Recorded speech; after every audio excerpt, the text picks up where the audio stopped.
Welcome to the Voice of the Student podcast, where real student stories meet the science of well-being, energy, and learning.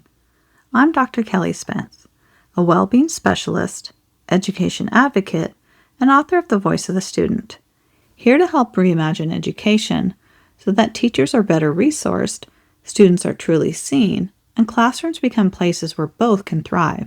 This space is dedicated to you, the hardworking teacher and educator, offering grounded, science-backed, energetically aware strategies to support your well-being so your classroom can better meet and exceed the needs of your unique 21st century students. Take a breath, settle in, and let's explore how caring for your nervous system, your intention, and your energy is one of the most powerful ways to transform education from the inside out.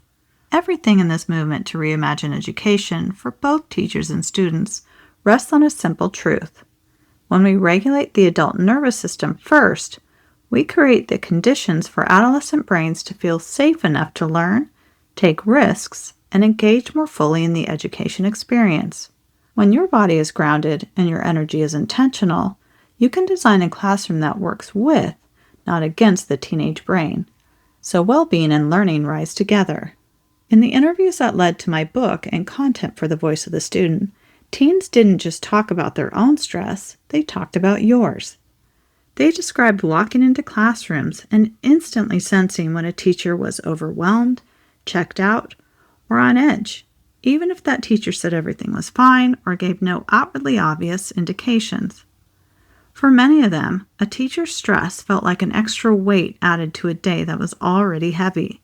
Students shared that when a teacher seemed rushed, irritated, or emotionally unavailable, they were less likely to ask questions, take risks, participate, or admit when they were struggling. When a teacher felt calmer, more patient, and present, they reported feeling safer to participate, even if the class was challenging. Your inner state quietly shapes whether a room feels like a pressure cooker or a place to breathe. In my online course, The Engaged Classroom, we take what students are saying about stress and turn it into realistic shifts that support your well-being first. So you're not carrying the whole emotional load alone, but you're still leading a calmer, more engaging classroom. Teacher stress is not a private experience. It radiates through tone, pacing, and micro-reactions, even when you're trying to hold it all together. At the same time, none of this is about blame. The pressures you're under are real. Heavy workloads, shifting expectations, emotional labor, sparse resources, both personal and professional, and a constant sense of never enough. The reason to name this is not to add guilt, but to return some agency to you. When you intentionally tend to your own well-being, even in small, realistic ways, you're not only supporting yourself, you're changing how your students experience school. You become a steadying presence in a system that often feels anything but steady.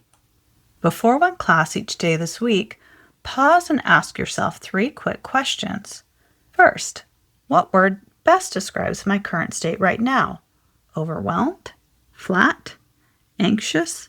Hopeful? Calm? Motivated? What do I need in this moment to feel just 5 to 10% more grounded? 3 breaths, a sip of water, stretching my neck or loosening my shoulders, or holding a kind thought toward myself. And third, how do I want students to experience me in this period? Steady, encouraging, patient, clear? Then take 3 slow breaths and choose one small action that honors what you need. Soften your shoulders, place your feet firmly on the floor, or simply say quietly to yourself, I'm allowed to arrive as I am, and I'm choosing steadiness for the next 45 minutes. You're not trying to become a different person.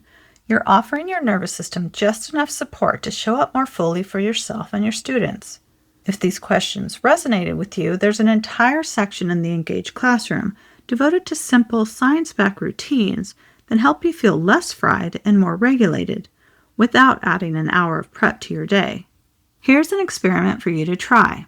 For 1 week, choose a class that often feels draining or difficult. Each day before that class, ask yourself those 3 questions.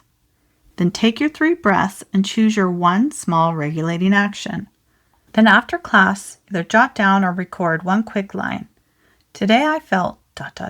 and the class felt ... Then at the end of the week, look back and reflect. Do you notice any patterns in how your own state influenced the room?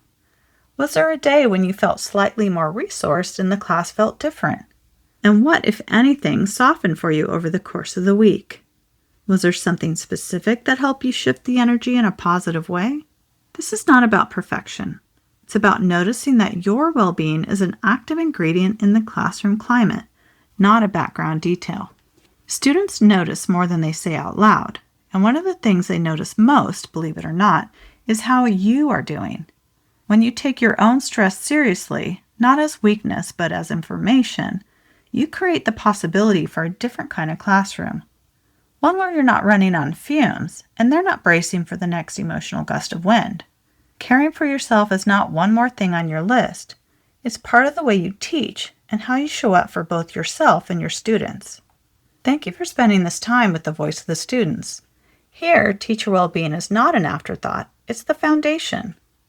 When the adult nervous system is grounded, classrooms become safer, more human spaces where the adolescent brain can finally exhale, engage, and thrive.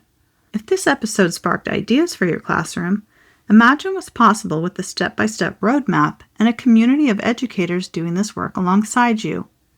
Head over to thevoiceofthestudent.com to learn more about my foundational self-paced online course, The Engaged Classroom, and my educator training, The Reimagined Educator Method, both designed to help you transform the teacher-student experience with science-backed tools, intentional classroom energy, and sustainable habits that work in real schools with real students. If this episode supported you, please like, subscribe, and follow The Voice of the Student and share it with one teacher friend.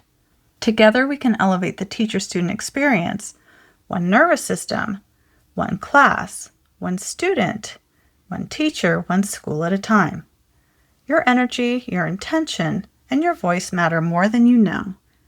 Listen, innovate, educate, and thanks for listening and all that you do. Until next time.